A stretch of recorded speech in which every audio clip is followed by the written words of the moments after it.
आप सभी भाई-बहनों का आध्यात्मिक ज्ञानात्मक चैनल की ब्रह्म मुहूर्त ज्ञान उपदेश कक्षा में एक बार फिर स्वागत है। आज की चर्चा का विषय है जीवन का मूल्यांकन।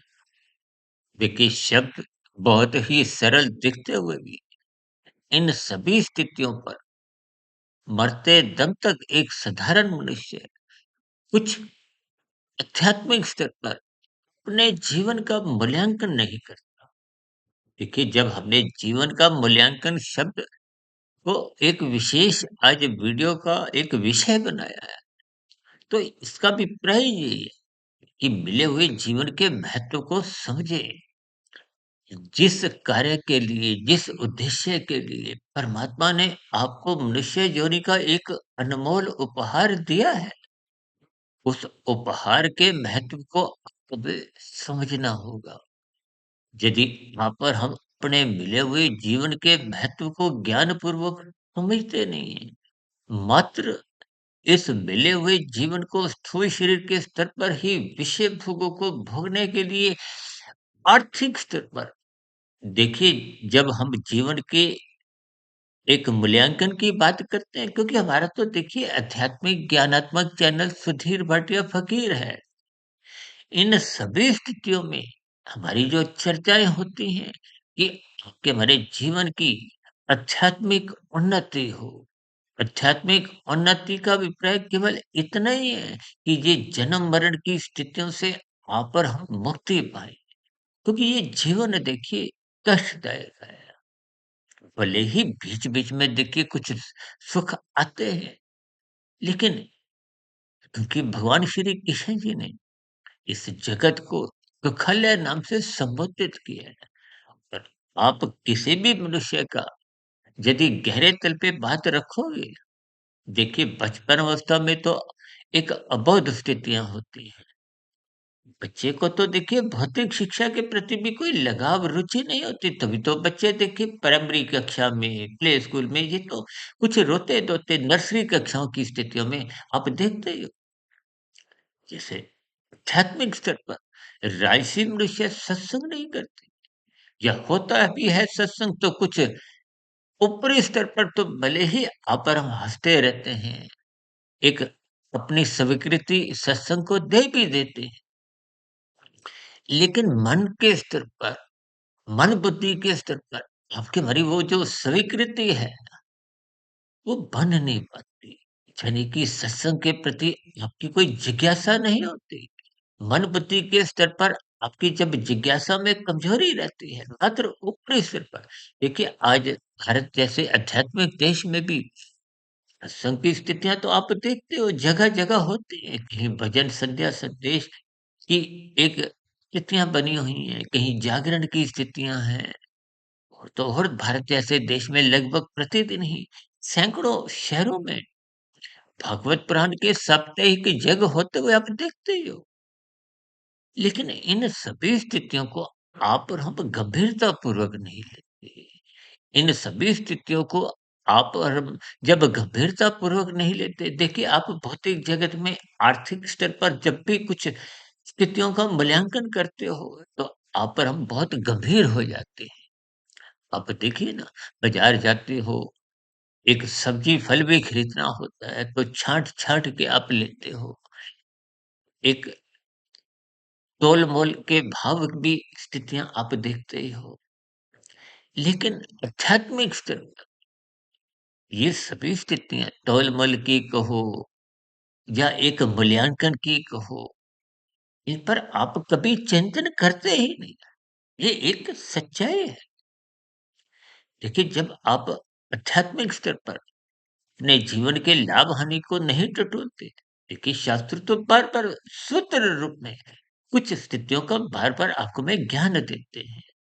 शास्त्र बार-बार कहते हैं, तमोगुण, रजोगुण दोनों गुण बांधते हैं, बंधनदायक है। जबकि सत्वगुण को बार-बार कहा जाता है, ये मुक्तिदायक है। आप तो देखिए साधारण स्थितियों में तमोगुण को हानिकारक स्थितियों से जोड़ते हैं, सत्वगुण को लाभदायक स्थितियों से जोड़ते हैं। और रजोगुण को तो हम देखिए मात्र एक समय की बर्बादी से ही जोड़ते हैं। यानी कि ये हानिकारक स्थिति भी नहीं है और कोई लाभदायक स्थिति भी नहीं है। रजोगुनी स्थिति का अभिप्राय संसारी जितने भी आप सुख इकट्ठे कर लेते हो, जितने भी आप संसारी उपलब्धियां प्राप्त कर लेते हो, बड़े से बड़ा कुछ राजनीतिक स्तर पर चाहे आप कोई मनुष्य प्रधानमंत्री बन जाए, आर्थिक स्तर पर बड़े से बड़ा उद्योगपति भी बन जाए, आपकी एक संसार में प्रसिद्धि हो चुकी हो, आपके नाम की तुति बोलती हो। देखिए ना जो क्रिकेट में या हॉकी में या और खेल जगत में नामी-गिनामी खिलाड़ी बन जाते हैं, इनकी तुति बोलती है। तभी तो विज्ञापनकर्ता इनको देखिए करोड़ों रुपए धनराशि के रूप में उपलब्ध करवाते हैं, मात्र 1 डेढ़ मिनट की एक विज्ञापन के लिए। देखिए मेरा इन सभी स्थितियों को मात्र समझाने तक ही स्थिति है। मेरा किसी भी विज्ञापन से या किसी कोई औद्योगिक घराने से या राजनीतिक गलियारों में किसी राजनीतिक पार्टी से या पद से किसी भी स्तर पर कोई संबंध नहीं है। मेरा संबंध देखिए शास्त्रों से है, सतोगुनी स्थितियों से है, गुरुओं से है, परमात्मा से है।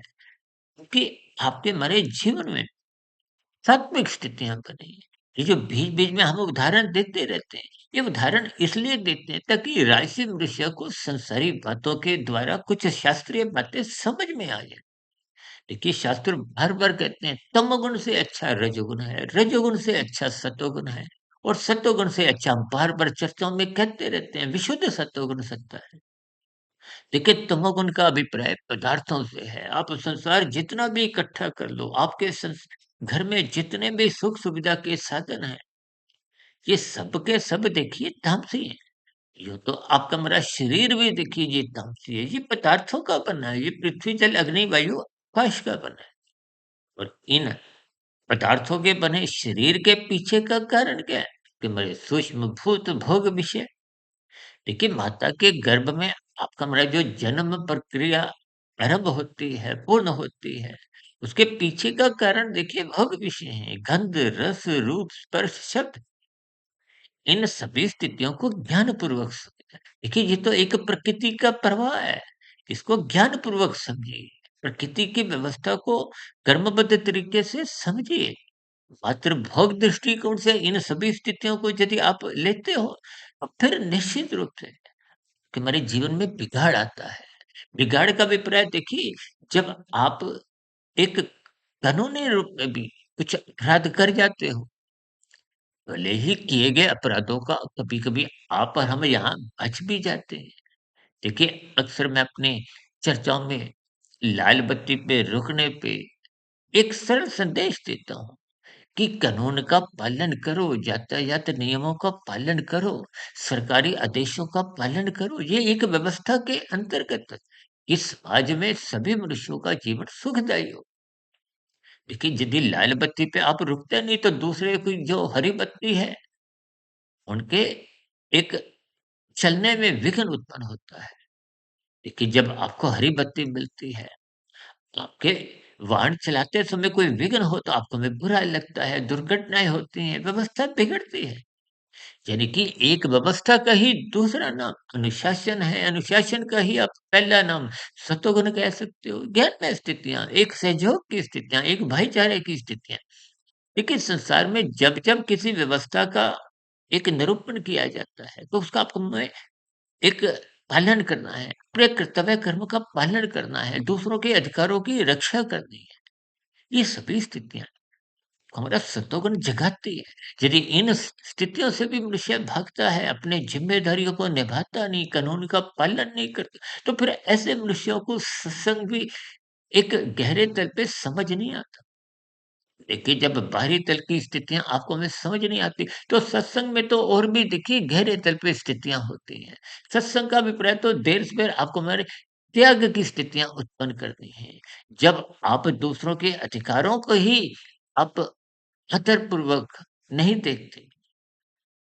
देखिए, जब आप दूसरों का हिस्सा खाते हो, आप अपराधी माने जाते हो। ठीक इसी तरह प्रकृति की कर्मपद सिद्धांत के अंतर्गत भी एक व्यवस्था बनी हुई है। देखिए, ये कर्मफल सिद्धांत केवल मनुष्य योनि में ही विशेष स्तर पर नए क्रियामान कर्मों पे लागू होता है। उसके बाद की तो देखिए एक फल रूपी स्थितियाँ आती हैं। तो देखिए मनुष्य जीवन में भी को में सुख-दुःख रूपी फल आते हैं। वो किए हुए कर्मों का ही फल होता है। देखिए कर्मफल सिद्धांत की स्थितियाँ बार-बार स्वयं अपना अर्थ समझाती हैं। कर्म पहले होता है, फल बाद में आता है। ये एक अटल सिद्धांत है। सिद्धांत का मतलब इसका कोई भूत, भविष्य, वर्तमान की स्थिति नहीं, ये तीनों कालों में नित्य निरंतर एक सिद्ध रूप में, सिद्धि के रूप में, इन पर कोई किंतु-परंतु की स्थितियाँ लागू नहीं होती। इन सभी स्थितियों को जब तक आप और हम ज्ञान पूर्वक नहीं समझे, हम तो बार-बार कहते हैं, देखिए संसार में भी जो-जो लोग अपराध करते हैं, तामसी मनुष्य बन जाते हैं। देखिए तामसी मनुष्यों का मतलब ही ये है कि वो छीना-झपटी करते हैं, कर्म करते नहीं, फल खा लेते हैं। तो फल तो देखिए प्रकृति में किसी न किसी किए गए कर्म का है। जब कर्म आपने किया नहीं है, यानी कि जैसे कि लाल बत्ती है तो आपको रुकना है, दूसरों की हरी बत्ती मत खाओ, दूसरों का हिस्सा मत खाओ। किसी भी प्रकार का झूठ, छल, कपट, ठगी, हेरा-फेरी, देखिए आजकल तो कुछ विज्ञापन भी कुछ ऐसे आ चुके हैं, या कुछ और भी देखिए आर्थिक स्तर पर आप देखते ही हो, समाज में विभिन्न प्रकार की चतुराइयाँ दिखाई जाती हैं, अधिक से अधिक मुनाफ़ा कमाने के लिए। तो ये सभी स्थितियाँ भी देर-सवेर मनुष्य का रजोगुण बिगाड़ती हैं, और रजोगुण बिगड़ने का मतलब ही ये है कि मनुष्य तमोगुण में गिरता है। तमोगुण में गिरते ही आपका हमारा यहाँ की भौतिक जगत में एक अपराध की स्थितियाँ बनती जाती हैं। और अपराध किए गए स्थितियों पर यदि आपको में दंड नहीं भी मिलता, परमात्मा के यहाँ वो ट्रांसफर कर दिए जाती है। वो फौरन देखिए देखिए जैसे लाल बत्ती पे भागने से आपका हमारा चालान जहाँ नहीं भी कटता, तो परमात्मा की व्यवस्था में, प्रकृति की व्यवस्था में आपका हमारा चालान उसी क्षण कट जाता है। भले ही आपको में मिलने में समय लग जाता है। देखिए प्रकृति में कहा जाता है ना, देर है अंधेर नहीं। वहाँ देर भी नहीं है, अंधेर भी नहीं है। प्रकृति की एक व्यवस्था है। आपके मेरे किए गए कर्म एक बीज रूपी स्थितियाँ हैं। अब बीज तो देखिए कोई हफ्ते में फल देता है, कोई महीने में, कोई 3 महीने में, कोई 6 महीने में, कोई साल में, कोई 10 साल में। ठीक किसी तरह कि हमारे किए गए जितने भी कर्म हैं, देखिए कितने ऐसे कर्म कोई पाप कर्म की श्रेणी में ऐसे आ जाते हैं, जिनका मनुष्य जीवन में आप फल प्रकृति की व्यवस्था आपको मैं दे ही नहीं सकती। देखिए, अब बलात्कार जैसी स्थितियाँ हैं। यहाँ की व्यवस्था में तो आपको में जो भी दंड मिलता है, कानून की एक स्थितियाँ हैं।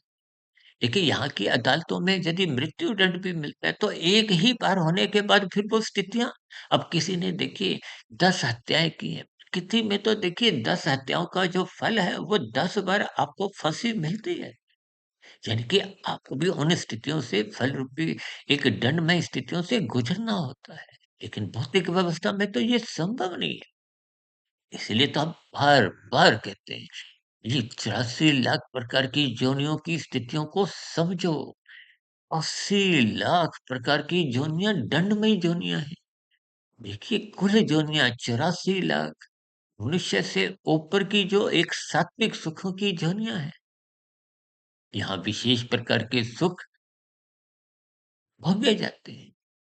उन योनियों को आप अलग कर दो। देखिए, हम ऊपर की योनियों पर कोई विशेष चर्चा इसलिए भी नहीं करते, क्योंकि मैं तो देखिए तर्क संगत बातें अधिक रखता हूँ, ताकि को हमें ज्ञानपूर्वक कहीं भी कोई एक संदेह नहीं, बात समझ में आ जाए। तो देखिए, ऊपर की योनियों का हमारा कोई प्रत्यक्ष अनुभव नहीं है। हालाँकि देखिए शास्त्रों में एक-एक शब्द बहुत ही मिलता-जुला एक क्रमबद्ध तरीके से समझाया जाता है। एक सूत्र रूप में, एक अर्थ रूप में, एक भावार्थ रूप में। यानी कि कहीं शब्दों को महत्व देना है, कहीं अर्थों को महत्व देना है, कहीं उनके भावार्थ को महत्व देना होता है। वो संसारी मनुष्य तो मात्र शब्दों की स्थितियों तक ही उलझा रहता है। उनके अर्थ समझने की कोशिश नहीं करता, उनके भावार्थ समझने की प्रयास नहीं करता। देखिए, जब अर्थ आपको हमें समझ नहीं आते, हम तो बार-बार कहते हैं ना, शाब्दिक स्तर पर यदि आप और हम श्रद्धापूर्वक सत्संग करते हैं, तो ये तो स्थूल शरीर के स्तर पर मात्र 1% की सफलता है। जब तक आपको में अर्थ नहीं समझे में आते, तब तो आपकी मेरी सफलता 10% भी नहीं मानी जाती। और उस आगे की स्थिति में देखिए, शास्त्रों के आपको हमें भावार्थ समझने हैं। शास्त्र गुरु को हमें क्या संदेश देना चाहते हैं, क्या आपके हमारे जीवन में बदलाव लाना चाहते हैं। देखिए, मनुष्य जीवन में यदि आप अपने जीवन का मूल्यांकन नहीं करते, इसके महत्व को खोलते नहीं, तो फिर तो आपका हमारा जीवन आर्थिक स्तर पर भले ही आप लाभदायक स्थितियों से जुड़ते जाएँगे, बड़े-बड़े पैकेज में भी कोई मनुष्य पहुँच जाए, चाहे आर्थिक स्तर पर बड़े औद्योगिक घराने की भी एक स्थितियों में पहुँच जाए। लेकिन ये सभी स्थितियाँ स्थूल शरीर की मृत्यु के साथ ही समाप्त समझी जाती हैं। देखिए, कारण शरीर में पर हम जैसी स्थितियाँ बना लेते हैं, उसके आधार पे ही अगली जोनी का निर्धारण होता है। आप भाई-बहनों को हो सकता है ध्यान हो, तकरीबन 5 वर्ष पहले हमने एक बहुत बड़ा वीडियो मनुष्य के मरने के बाद का अगला जन्म, लगभग पौने 3 घंटे की वीडियो थी। इसमें हमने विशेष रूप से स्थितियों की सूक्ष्मता को क्रमबद्ध तरीके से विभिन्न उदाहरणों द्वारा प्रकाश डाला था। लेकिन एक साधारण मनुष्य तो देखिए इतनी लंबी वीडियो सुनता नहीं है। जिन भाई-बहनों ने सुनी भी होगी, तो उन्होंने एक ही स्थिति में नहीं सुनी। हम तो बार-बार कहते हैं ना, जैसे आप फ़िल्म आरंभ से अंत तक एक ही स्थिति में देखते हो, सुनते हो, भले ही वो तो देखिए काल्पनिक स्थितियाँ हैं। वहाँ तो पहले के जितने भी देखिए संवाद हैं, प्रश्न उत्तर पहले से निर्धारित होते हैं। सब स्थितियाँ पहले ही निश्चित होती हैं। इसलिए तो उनको काल्पनिक स्थितियाँ कहा जाता है। क्योंकि हमारे जीवन में देखिए कुछ भी काल्पनिक नहीं है। आपका हमारा जीवन एक व्यवस्थित होना चाहिए, अनुशासित होना चाहिए। तो आज हमने वीडियो का नाम क्या रखा है? कि अपने जीवन का मूल्यांकन करो। देखिए, आर्थिक स्तर पे तो आप छोटी-छोटी बातों पे भी मूल्यांकन करते हो। आप खरीदा-खरीदी करते हो, ऑनलाइन पे भी शॉपिंग करते हो। और भी देखिए, नौकरी व्यवसाय में आप कितना मूल्यांकन करते हो। लेकिन ये मूल्यांकन आर्थिक स्तर पर होने से ही हमारा कोई लाभदायक स्थितियाँ एक आध्यात्मिक स्तर पर बन नहीं पाती। आध्यात्मिक स्तर पर आपका हमारा लाभ तब दिखता है जब आप कार्यशरीर में शुभ संस्कार बनाते हो। ये शुभ संस्कार बनाने से ही तो आपके हमारे जीवन में एक लाभदायक स्थितियाँ बनती हैं। देखिए, मनुष्य योनि पाकर यदि मरने के बाद हमें नीचे की योनियों में भटकना पड़े, देखिए कर्मफल सिद्धांत की स्थितियों में कोई किंतु-परंतु की कोई गुंजाइश नहीं है, कोई डिस्काउंट की स्थितियाँ नहीं है। यदि आप हम 10 पुण्य कर्म करते हैं, तो उनका पुण्य रूपी अनुकूल परिस्थितियाँ आपको में मिल जाती हैं। यदि आप 33 पाप कर्म करते हो, तो उन 33 किए गए पाप कर्मों का आपको में दुःख रूपी परिणाम भुगतने होते हैं। उस 33 में से देखिए 10 पुण्य कर्म कम करके 23 नहीं होते। देखिए, ये सभी स्थितियों को मैं कभी-कभी कुछ छोटे उदाहरणों द्वारा बात समझाने की एक स्थिति में आपको थोड़ा एक उदाहरण इसलिए देता हूँ कि बात आपको समझ में आ जाए कि शास्त्रों की बातों को आपको में तोलना चाहिए। शास्त्रों में बार-बार कहा गया है ना कि धर्म को प्रथम स्थान पे रखो। ये धर्म का अभिप्राय सत्वगुण से है, अर्थ का अभिप्राय धन से है, पदार्थों से है। आप धन से केवल पदार्थ खरीद सकते हो। स्थूल शरीर के स्तर पर सुख सुविधा के साधन ही खरीद सकते हो। और ये साधन आप और हम किस लिए खरीदते हैं? कि हमारी जो भोग इच्छाएँ हैं, कामनाएँ हैं। देखिए, धर्म, अर्थ, काम, मोक्ष। धर्म का अभिप्राय कर्तव्यों से है। एक व्यवस्था के अंतर्गत ज़िम्मेदारी निभाने से है। सिर धर्म को लोग केवल पूजा-पाठ तक ही एक सीमित दायरे में रखते हैं, तो ये कि हमारी एक बुद्धि के स्तर पर कमजोरी मानी जाती है। धर्म का अभिप्राय धारण करने की उस प्रवृत्ति से है, जिससे प्रवृत्ति के अंतर्गत आप जो भी कर्म करें, क्रिया करें, वो समाज में अन्य मनुष्यों के लिए भी हितकारी हो, समाज में अन्य जीव जंतुओं के लिए भी हितकारी हो, प्रकृति के वातावरण में कभी भी कोई दोष नहीं आए।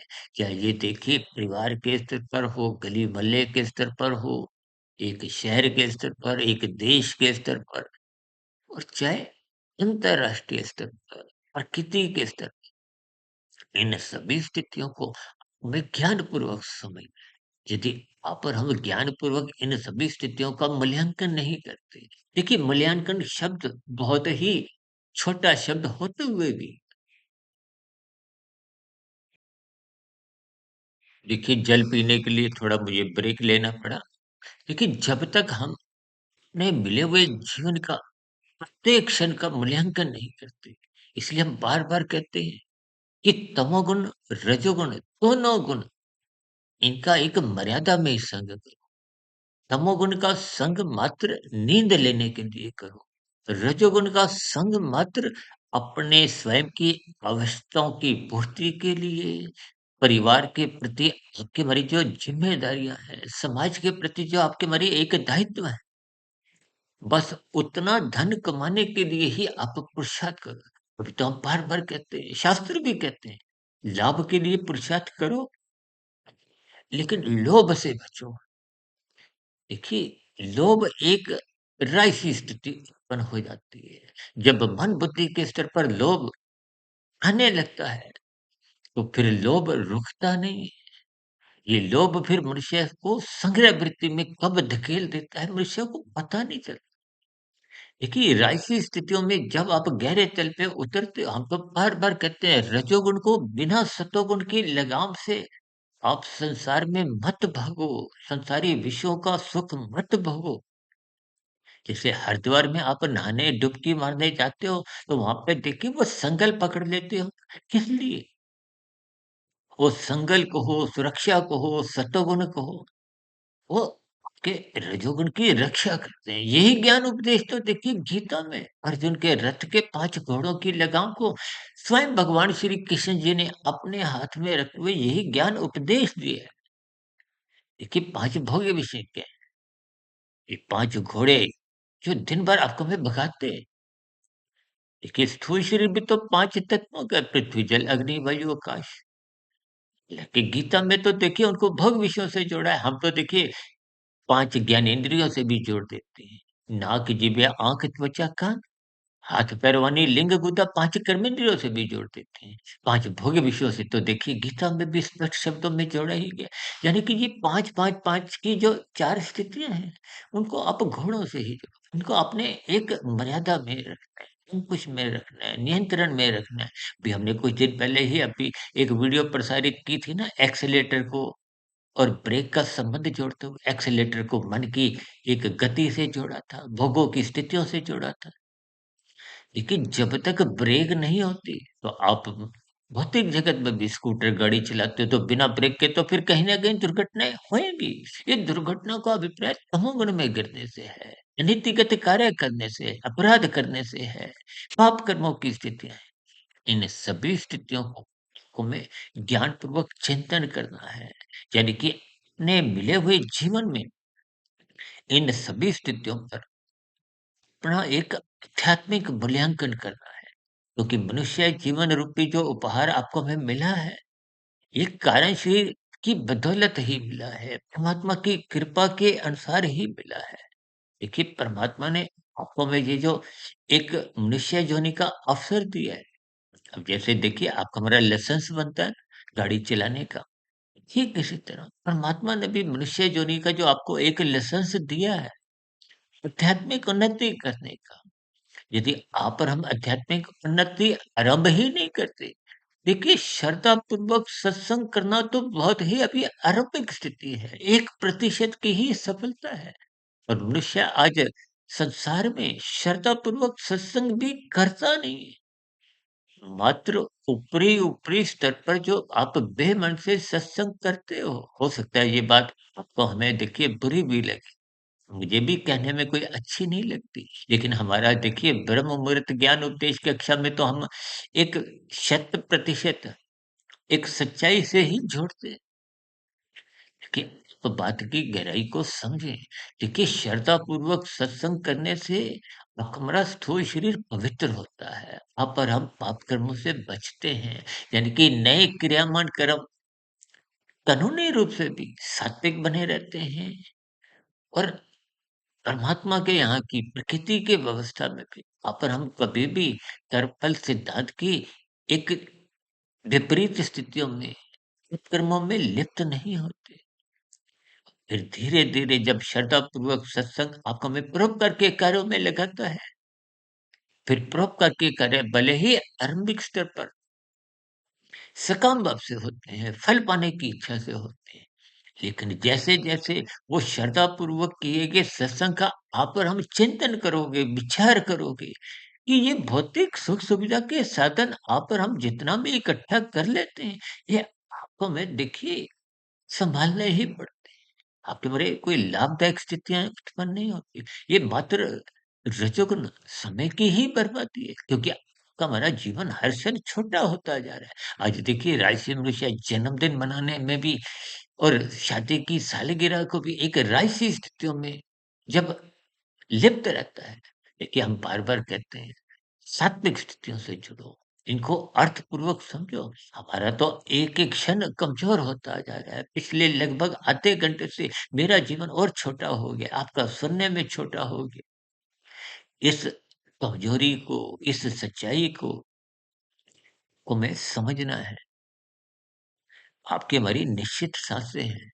इस मिली हुई साँसों का अपने आध्यात्मिक उन्नति करने के लिए सदुपयोग करना है। यही तो मनुष्य की एक आध्यात्मिक मूल्यांकन है।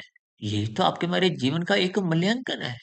यानी कि आपको हमें आध्यात्मिक स्तर पर कार्यशील में शुभ संस्कार बनाने और शुभ संस्कार कोई आरंभिक स्तर पे बन नहीं जाते। यानी कि श्रद्धापूर्वक सत्संग करना 1% की सफलता है। फिर उस पर आप निरंतर ब्रह्म मुहूर्त में उठकर चिंतन मनन करो। चिंतन मनन की स्थितियाँ जब शोध में बदल जाती हैं, फिर आपके हमारे जो परोपकार के कार्य जो आप और हम जीवन में कर रहे थे, उनमें भी निष्कामता आ जाती है और जिस क्षण वो निष्कामता आती है, उसी क्षण ही कमरा योग की स्थितियाँ, यानी कि जो पहले कर्म होता था फल पाने के दृष्टिकोण से, अब वो फल पाने के दृष्टिकोण से ना होकर वो योग किसका है? आत्मा और परमात्मा का। परमात्मा की नज़दीकियाँ प्राप्त करने के लिए ही आपको हमें साधना करनी है। साधना का ही दूसरा नाम योग है और योग की आरंभिक स्थिति का नाम कर्म योग है। कर्म योग एक आरंभिक स्थिति है। कर्म योग पे जब आप आगे बढ़ते जाते हो, तो फिर कर्म योग परिपक्व हो जाता है, ज्ञान योग की स्थिति आरंभ होती है और ज्ञान योग की परिपक्व स्थिति ही भक्ति योग में स्थित करते हुए, ये सभी योग की स्थितियाँ शुभ संस्कार बनाती हैं। ये शुभ संस्कार बनते-बनते जो पहले के बुरे संस्कार आपको में रजोगुनी में स्थितियों में निरंतर संसार को पकड़ने में लगाए हुए थे, वो राजसी स्थितियाँ अपने आप ही कमज़ोर होने लगती हैं। उनके स्थान पे फिर सात्विक स्थितियाँ, यानी कि निष्काम भाव से जब स्थितियाँ बनती हैं, तो यही तो आपके हमारे जीवन की एक शुद्ध कमाई है। ये शुद्ध कमाई आरंभ होते ही सर्वप्रथम आपकी हमारी अधोगति की स्थितियाँ तो उसी क्षण समाप्त हो जाती है। देखिए, ये सभी स्थितियों को आपको मैं ज्ञानपूर्वक समझना है। यदि हम मिले हुए जीवन में मायातीत की स्थिति को प्राप्त नहीं भी होते, देखिए स्थूल शरीर के रहते-रहते यदि कार्य शरीर 100% शुद्ध हो जाता है, 100% शुभ संस्कार बन जाते हैं, तो फिर अगला मनुष्य योनि का जन्म ना मिलते हुए मायातीत की स्थिति बन जाती है। देखिए स्थूल शरीर तो सभी के ही, चाहे तामसीय हो, चाहे राजसीय हो, चाहे सात्विक, सभी की ही मृत्यु आती है। तो फिर ऐसी स्थिति में कारण शरीर में जैसी-जैसी स्थितियाँ बन चुकी होती हैं, उसके आधार पे अगली योनि का निर्धारण होता है। और जब साधना आपकी हमारी आरंभ हो गई है, तो साधना करने का अवसर तो पात्रता केवल मनुष्य जीवन में ही है। यानी कि हमारा अगला मनुष्य योनि सुनिश्चित हो जाती है। हमें अधोगति की स्थितियों से गुजरना नहीं पड़ता। तो जब मनुष्य योनि सुनिश्चित हो जाती है, साधना आरंभ हो गई है, तो फिर ऐसी स्थितियों में हमारा जो जन्म है, वो संस्कारी माता-पिता के यहाँ ही होता है। गुरुजनों का संग कहो, उपलब्धता सहज ही बनी होती है, ताकि आपकी हमारी आगे की आध्यात्मिक यात्रा निरंतर अपनी गति पकड़ ले। तो जब ये गति पकड़ते-पकड़ते शुभ संस्कार शत प्रतिशत बन जाते हैं, तो फिर वो मायातीत की स्थिति है। देखिए, जब कारण समाप्त हो जाता है, तो फिर कार्य का होने का कुछ प्रश्न ही नहीं। ये 84 लाख प्रकार की योनियाँ ही कार्य जगत की हैं। इसलिए इन सभी स्थितियों को ज्ञानपूर्वक में समझते हुए अपने मिले हुए जीवन का आध्यात्मिक मूल्यांकन करते रहना चाहिए, ताकि आपका हमारा मिला हुआ जीवन एक लाभदायक स्थितियों में पहुंचे।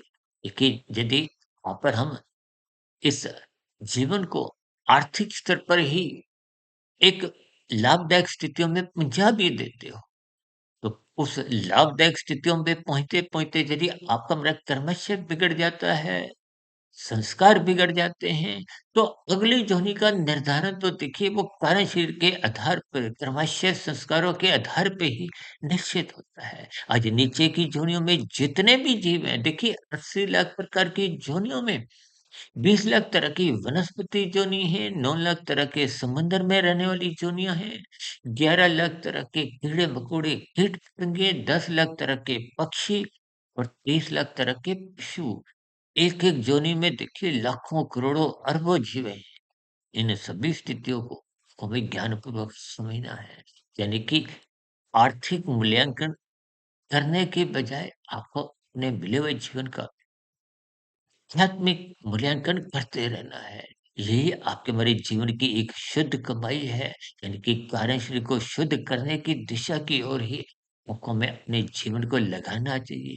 इन्हीं शुभकामनाओं के साथ चर्चा विशेष को अब यहीं विश्राम देते हैं। इसकी चर्चा संबंधित कोई बात आपको बुरी लगी हो तो उसके लिए मैं क्षमा चाहता हूँ।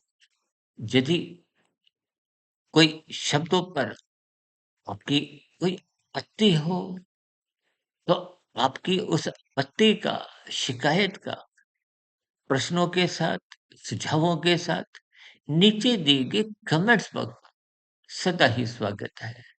तो चर्चा विषय को यहीं विश्राम देते हैं।